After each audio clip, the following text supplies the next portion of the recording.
comment mettre en place une routine de recherche et surtout pourquoi vous devez mettre en place une routine de recherche. Ça vous intéresse? On est parti.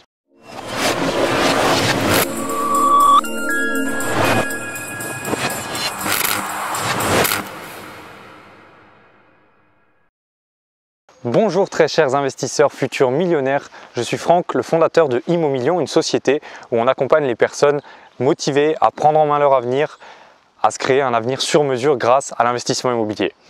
Dans cette vidéo, je voudrais vous parler des routines de recherche, des routines que vous devez mettre en place et surtout vous expliquer pourquoi ça fera une réelle différence dans les résultats que vous aurez tout simplement.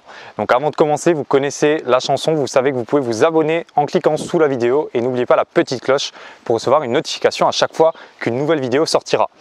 Donc, pourquoi et comment vous devez mettre en place une routine de recherche? Déjà, pourquoi c'est essentiel? Tout simplement parce que sinon, vous jouez au casino, vous en remettez entièrement au hasard. Vous êtes obligé d'avoir un plan d'action, un système en place. Voilà, l'immobilier, c'est pas la roulette russe, c'est pas le casino. On n'est pas là pour s'en remettre à la chance. Donc, on met en place une routine de recherche. Une routine de recherche, c'est quoi? Alors, ça vous prendra 5 à 10 minutes par jour, sans compter les visites, bien entendu. Je parle vraiment de la partie recherche. Donc, qu'est-ce que ça veut dire? Ça veut dire on met en place des filtres, notamment sur les sites comme Le Bon Coin, Se Loger, etc. On met en place des filtres, des alertes et on les consulte tous les jours. Donc, ça peut paraître un petit peu bateau, mais je vais vous expliquer précisément comment faire. Donc, premièrement, la première étape, c'est vraiment de mettre en place le filtre sur Le Bon Coin. C'est-à-dire, vous rentrez tous vos critères, quel type de bien, dans quelle ville, dans quel secteur, est-ce que c'est de l'ancien, est-ce que c'est du neuf? Bon, forcément, on va plutôt chercher de l'ancien. Et en fait, filtrer au maximum pour ne pas vous éparpiller. Il faut que vous soyez un petit peu comme un contrôleur dans une tour de contrôle aérien. Je m'explique. Le contrôleur, qu'est-ce qu'il fait? Il est assis devant son écran et voilà, donc il y a le cercle qui tourne et il voit les avions qui décollent, qui atterrissent et il voit, c'est lui qui contrôle, il est au courant de tout ce qui se passe, de tout ce qui vient, de tout ce qui part. Et dans l'immobilier, c'est exactement pareil. Vous devez être au courant de tous les biens qui arrivent sur le marché, de tous les biens qui se sont vendus, à quel prix ils se sont vendus. Et pour ça, vous n'avez pas le choix que d'être présent tous les jours. Le contrôleur, il est pas là juste un jour sur deux, il est là tous les jours pour contrôler les avions.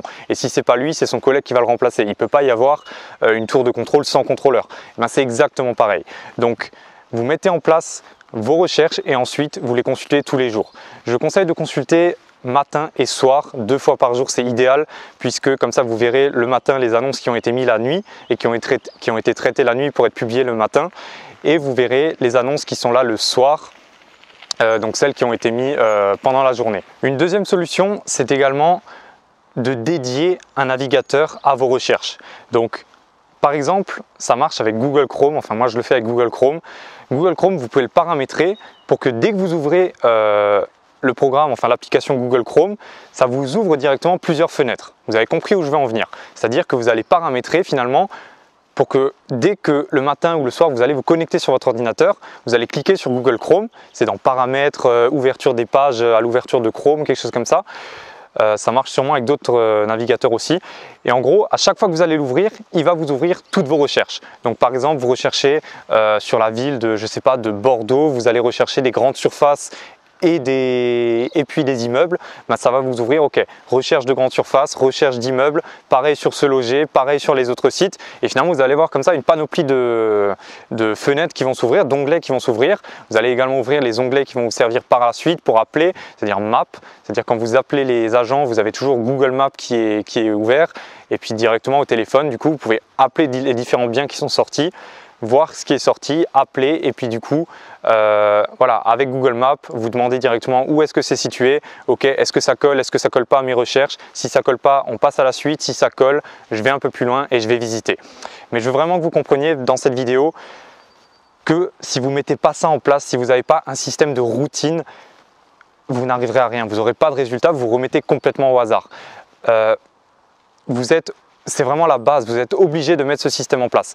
Donc, on fait les recherches sur Le Bon Coin, sur les autres sites, on fait les filtres de recherche et ensuite on les consulte matin et soir. Voilà, c'était une vidéo très rapide, il n'y a pas beaucoup plus à dire là-dessus. mais vraiment juste que vous compreniez que c'est quelque chose que vous devez absolument mettre en place. Donc si vous avez apprécié, n'hésitez pas à me le faire savoir en mettant un petit pouce bleu, en laissant un commentaire si vous avez d'autres questions. Et je vous invite à regarder également sous la vidéo, vous trouverez un lien vers une formation offerte. Donc c'est une formation que j'offre, elle est entièrement offerte, où je vous présente le système Arnato. Le système Arnato, c'est quoi? C'est le système que j'applique qui m'a permis d'acquérir plusieurs biens ces dernières années. On va voir toutes les étapes. Donc Arnato, c'est analyse, recherche, négociation, achat, travaux et optimisation fiscale. Tout ça, c'est dans la description de la vidéo, c'est entièrement offert, profitez-en et je vous dis à la prochaine. Ciao!